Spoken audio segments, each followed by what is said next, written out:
Dr. Jean Redpath, Senior Researcher at the Dalla Omar Institute at the University of the Western Cape, is joining us this evening just to talk about this very story and look at some of the critical moments there. Doc, good evening to you and thank you so much for your time. So, she's had quite the difficult time. I mean, from being asked about inconsistencies in her, CV, and the fact that she's not paying attention to detail as far as her CV is concerned, then moving to some of the cases that IDEC would have dealt with. Now we're here, when it comes to that panel that even the ad hoc committee asked her about. So certainly she didn't have an easy time with her interview.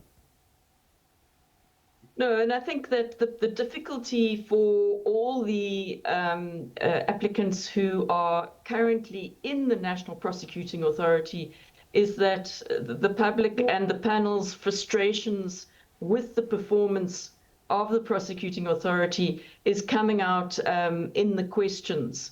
And if we look at the three candidates and what they said today, we had Advocate Bell being quite in denial about any sort of problems. Advocate Mop was a lot more nuanced in his dealing with questions of problems in the NPA. And the panel has been particularly hard on Advocate Johnson and wasn't as hard on the other two candidates. And when you look at, what you've just said right now, how much of that hinges on what we've seen happen to the NPA over the years?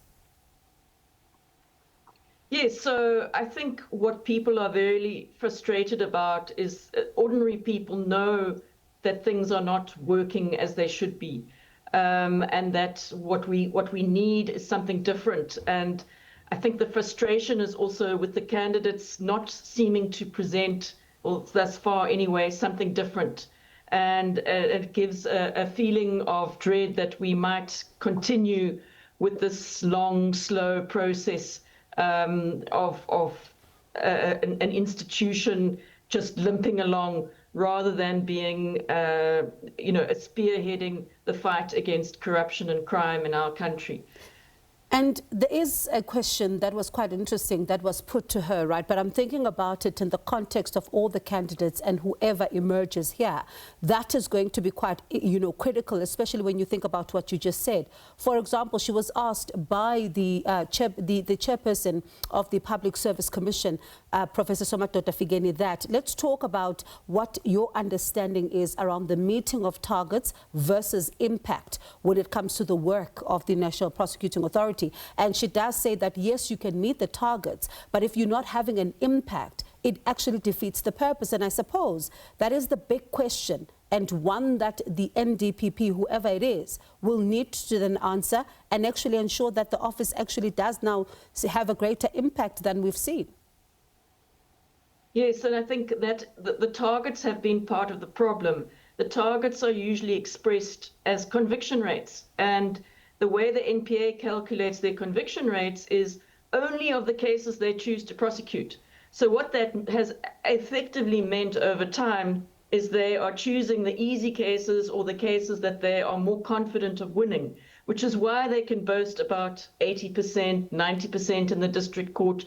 But the figures have gone down in terms of the number of people that are actually being convicted. And that is why the impact is not being seen. It's because the wrong performance measures have been used. Now, prosecutors defend conviction rates to the end of the earth because they say they can only be responsible for cases they choose to prosecute. But the problem is they're choosing to prosecute fewer and fewer cases, and they're convicting fewer and fewer people. And that absolutely has to be turned around. And perhaps, yes, it is a problem also with the police and with the investigative agencies, but then they must work together with those agencies and start fixing the problems.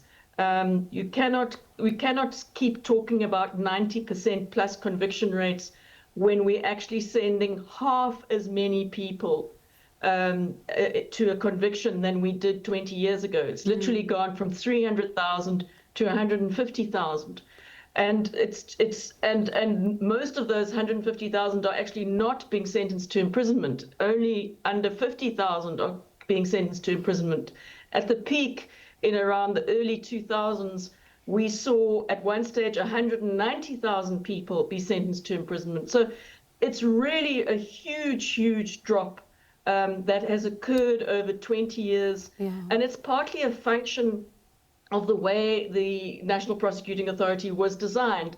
And so here, the minister should also look at the calls that have been made to professionalize and to amend the legislation so that it can perform, the National Prosecuting Authority can perform better. And especially because even as we've listened throughout today, we're also hearing an issue of low morale, for example, as far as some of the appointments are concerned, even at management level. And just as we end off our conversation, right, there is the what the Democratic Alliance at the beginning, made clear is that they then, we heard from the minister, are intending to go to court. And this is as far as one of the candidates are concerned, that's Menzi Simelane, Advocate Menzi Simelane. And when you look at some of the candidates that are still coming up, of course, we're still left with 3, but his one, they argue that, he should not be there. And in fact, if this does continue for them, it's going to be a problem and they are now going to approach the court. Let's speak about